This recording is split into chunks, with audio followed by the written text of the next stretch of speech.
విజయవాడ ఇంద్రకీలాద్రిపై శాకంబరి ఉత్సవాలు ఘనంగా ప్రారంభమయ్యాయి. అమ్మవారిని వివిధ రకాల కూరగాయలతో అలంకరించారు. మరింత సమాచారం మా ప్రతినిధి శ్రీనివాస్ మోహన్ అందిస్తారు. విజయవాడ ఇంద్రకీలాద్రి శాకంబరి దేవి ఉత్సవాలు ఘనంగా ప్రారంభమయ్యాయి. అమ్మవారిని వివిధ రకాల కాయగూరలు పండ్లతో పూర్తిగా అలంకరణ చేయడం జరిగింది. ఇవాళ నుంచి 3 రోజుల పాటు అమ్మవారి శాకంబరి దేవిగా భక్తులకు దర్శనం ఇవ్వబోతున్నారు. మొత్తం అమ్మవారి తాలూకా ప్రధాన ఆలయంలో ఉన్నటువంటి దేవతామూర్తితో పాటు 6వ ఫ్లోర్లో ఉన్నటువంటి ఉత్సవ మూర్తిని కూడా వివిధ రకాల కాయగూరలతో పూర్తిగా అలంకరించడం జరిగింది. అలాగే ఉపాలయాలు కూడా పూర్తిగా ఆకుకూరలు కాయగూరలతో అలంకరించడం జరిగింది. ఈ రోజు ఉదయం 8 గంటలకి వినాయక పూజ అనంతరం శాకంబరి దేవి ఉత్సవాలు ఘనంగా ప్రారంభమయ్యాయి. అలాగే భక్తులు వివిధ ప్రాంతాల నుంచి రాష్ట్రం నలుమూలల నుంచి సేకరించినటువంటి వివిధ రకాల కాయగూరలు పండ్లతో భక్త బృందాలు దండల రూపంలో అమ్మవారికి కాయగూరలన్నింటినీ దండలు సమర్పించడం జరిగింది. ఈ రూపాల్లోనే మొత్తం అంతరాలయాలు ఉపాలయాలతో పాటు ఆలయ ప్రాకారం మొత్తాన్ని కూడా వివిధ రకాల కాయగూరలతో అలంకరించడం జరిగింది. శాకంబరి దేవి ఉత్సవాల విశిష్టత గురించి మనతో పాటు ఆలయ పండితులు శ్రీనివాస్ శాస్త్రి గారు. సార్, ప్రధానంగా ఇవాళ నుంచి శాకంబరి దేవి ఉత్సవాలు ప్రారంభమయ్యి అసలు శాకంబరి దేవి ఉత్సవాలకు విశిష్టత. జయ దుర్గా భవాని. శ్రీ దుర్గామల్లేశ్వర స్వామి వారి దేవస్థానంలో అమ్మవారు ఇవాళ శాకంబరి దేవిగా మనకి అలంకరించబడి దర్శనం ఇవ్వడం జరుగుతోంది.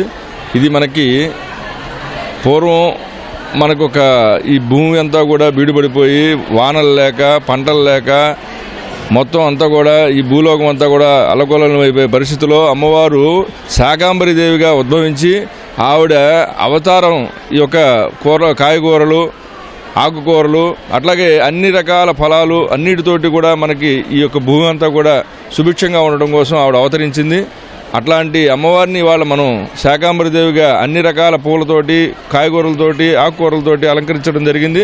ఇట్లాంటి అమ్మవారిని దర్శించినట్టయితే లోకమంతా కూడా సుభిక్షంగా ఉండి దుర్భిక్షాలన్నీ కూడా పోయి సుఖశాంతులతో ఉంటారు. పాడి పంటలన్నీ కూడా పండి అమ్మవారి యొక్క అనుగ్రహంతో అందరూ కూడా సుఖశాంతులతో ఉంటారని ఈ యొక్క అలంకారం ప్రతి సంవత్సరం త్రయోదశి చతుర్దశి పూర్ణిమ రోజున మనం ఈ శాకంబరి దేవిగా ఆషాఢ శుద్ధ త్రయోదశి చతుర్దశి పూర్ణిమ రోజు చేయడం జరుగుతోంది.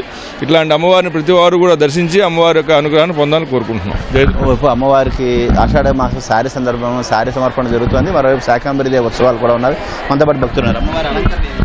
చాలా బాగుందండి. చూడడానికి కన్నుల పండుగగా ఉంది. మేము చాలా భయపడుతూ 5 గంటలకు స్టార్ట్ అయ్యి వచ్చాం. ఈరోజు బాగా ఉంటారు, చేసుకోగలమా లేదని అమ్మ దయ వల్ల ఆ అదృష్టం చాలా హ్యాపీగా అనిపిస్తుంది చూడడానికి. అలాగే అమ్మ కరుణ దయ అందరి మీద ఉండాలి, అందరూ బాగుండాలనుకుంటూ లోక సంస్థ సుఖినో భవంతు సర్వేజన సుఖినో భవంతు. అలంకరణ చాలా బాగుందండి. శాకంబరి చూడముచ్చటగా ఉంది. ఒళ్ళు పులకరింపు ఇస్తుందండి. బాగా బాగుందండి. చాలా చాలా బాగుందండి. శాకంబరి దేవి అవతారం అండి. చాలా కన్నుల పండుగగా ఉంది. మేము చూడటంగా మా జన్మ ధన్యం. ఆ తల్లి అందరిని కరుణించాలని మా మనస్ఫూర్తిగా కోరుకుంటాం. మేము శ్రీనివాసం అమ్మవారి తాలూకా ఆషాఢ మాసం సారి శాకంబరి దేవి ఉత్సవాలు. అమ్మవారు అంటేనే ప్రకృతి స్వరూపం. అలాగే ప్రకృతిలో ఉండేటువంటి వస్తువులు అన్నిటితోనే అమ్మవారిని అలంకరించడం ద్వారా మరింత పాడి పంటలు ముచ్చెంతాయనేటువంటి భక్తుల నమ్మకం. శాకంబరి దేవి ఉత్సవాలు ఇవాళ నుంచి 3 రోజుల పాటు జరగనున్నాయి. ఇక్కడ ఏవైతే కాయగూరలు భక్తులు సమర్పించారో వాటన్నిటితోని కూడా కదంబ ప్రసాదాన్ని తయారు చేసి భక్తులకి ఈ 3 రోజులు కూడా వితరణగా అందజేయబోతున్నారు. ఇది ఇంద్రకీలాద్రి జరుగుతున్నటువంటి శాకంబరి దేవి ఉత్సవాల తరఫున విశిష్టత. కెమెరామెన్ ఎం శ్రీమన్నారాయణతో శ్రీనివాస్ మోహన్, ఈటీవీ న్యూస్.